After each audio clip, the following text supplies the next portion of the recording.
आलोचना पाठ संवत्सरी की एक बहुत बड़ी महत्वपूर्ण तपस्या है। आलोचना साल भर में भी अगर कोई जाग जाता है और संवत्सरी के दिन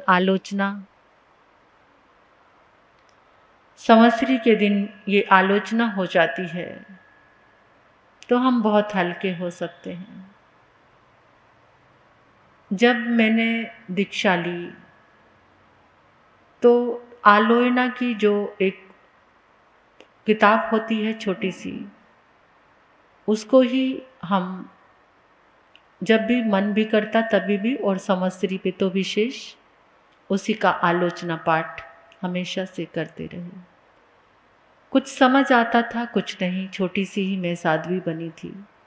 फिर धीरे धीरे समझ आने लगा उन दोहे जो बने हुए हैं उसके माध्यम से। और हम पूरे समाज के लिए तो सबको, जैसे घर में बच्चे होते हैं उनको मीनिंग भी नहीं पता कि आलोचना का मतलब क्या है। एक परंपराबद्ध होकर हम आलोचना करने लगे। कुछ समय के बाद आचार्य भगवान ध्यान योगी पूज्य गुरुदेव श्री शिव मुनि जी महाराज साहब मेरे भगवान, उनके ध्यान शिविर किए। उन ध्यान शिविरों में एक दिन आलोचना का होता है, जो शिविर में एक दिन आलोचना का होता है। तो जिस समय वो आलोचना हुई तो रोम रोम को स्पंदित कर गई। और आज भी मैं बहुत समय प्रतिक्रमण उसी आलोचना को लेकर ही करती हूँ।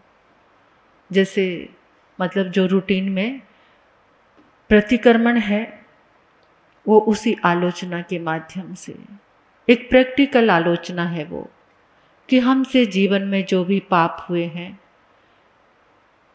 हमने कितने पाप मन से, वचन से, काया से, क्रोध में आकर किए, मान में, माया, ये चारों कषायों की चौकड़ी जब हमारे भीतर जागती है तो हम सारे ही पाप कर जाते हैं। तो उसी की आलोचना हम करेंगे। मैं सबसे पहला वंदन मेरे भगवान को करती हूँ, जिन्होंने अपनी कठोर तपश्चर्या में, ऐसे आचार्य हैं वो,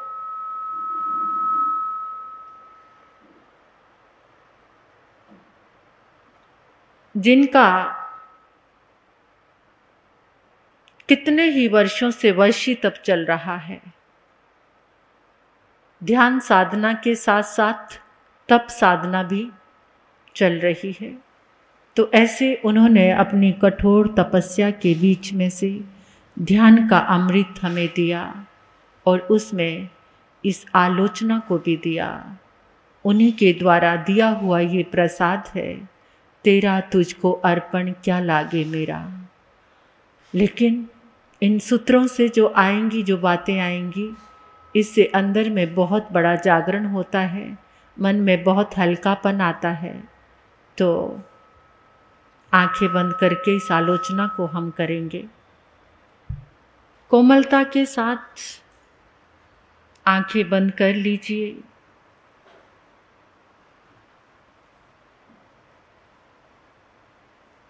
अपने आराध्य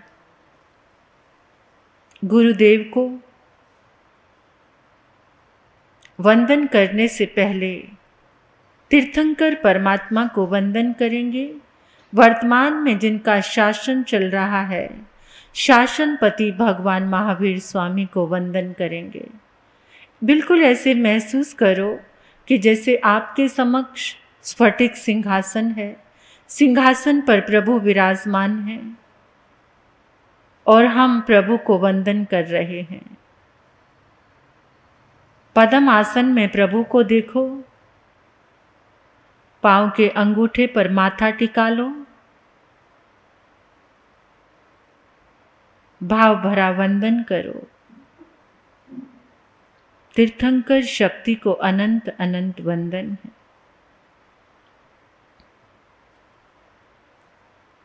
भगवान महावीर के शासन को आगे बढ़ाने वाले शासन देव, शासन माता, उनको भी नमन। अपने गुरुदेव को, अपनी गुरनी मैया को अपने नज़रों में लेकर आओ, अपने समक्ष लेकर आओ, जिन्होंने आपको धर्म दान दिया, सन्मार्ग दिया, धर्म मार्ग दिया, धर्म के अक्षर दिए। अपने गुरुदेव को अपने समक्ष लेकर उनको भाव भरा वंदन करो। ये भूल जाओ वो कौन सी संप्रदाय से हैं, बस जहां आपकी श्रद्धा है उनको नमन करो भावों से भरकर, अपनी बंद आंखों से। अपने माता पिता को भी प्रणाम करो। अपने माता पिता का चेहरा अपनी नज़रों में लेकर आओ, उन्हें भी भाव भरा प्रणाम करो।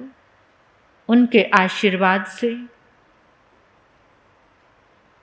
आप जहां पर हो उन्हीं का आशीर्वाद है।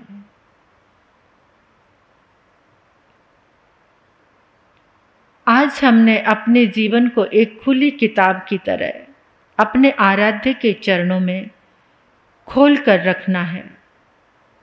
इस जीवन में जितने रहस्य आज तक छिपा कर रखे हुए हैं, संवत्सरी महापर्व के इस पावन अवसर पर अपने जीवन काल में जो भी किया है, अशुभ कराया है, वो अशुभ अनुमोदना की है, जिन जिन पापों की, उन सब को आज अपने आराध्य के चरणों में हम समर्पित करेंगे। अगर आप बंद आँखों से इस साधना को करेंगे, आलोचना को करेंगे, तो आपको बहुत आनंद आएगा। आराध्य के चरणों में आज पूरी जिंदगी को, पूरे जीवन के एक एक क्षण को खोल कर रखना है। ये समझ लो कि हम अपने आयुष के उस मुकाम पर पहुंच गए हैं। चंद क्षण ही हमारे पास बचे हैं, कुछ समय ही बचा हुआ है। इस कुछ समय के बाद मृत्यु आने वाली है और आप जागरूक हो चुके हैं। मृत्यु आने से पहले जितना अशुभ, अमंगल, पाप एकत्रित किया है, उस सब की आलोचना करनी है। अपनी मृत्यु को अपने नजदीक देखो, अनुभव करो। कोई भी आपको बचा नहीं पाएगा। ये परिवार, धन, आपके शरीर की शक्ति, कोई बड़े से बड़ा डॉक्टर, वैद्य, आयुष्य की डोरी टूटने वाली है। बस उस समय जो कर सकते हैं, इस सत्य को अनुभव करते हुए वही आलोचना हमें करनी है कि कुछ पल के बाद तो मर जाना है, क्यों ना इन पापों से छूट जाएं। जीवन का अंतिम समय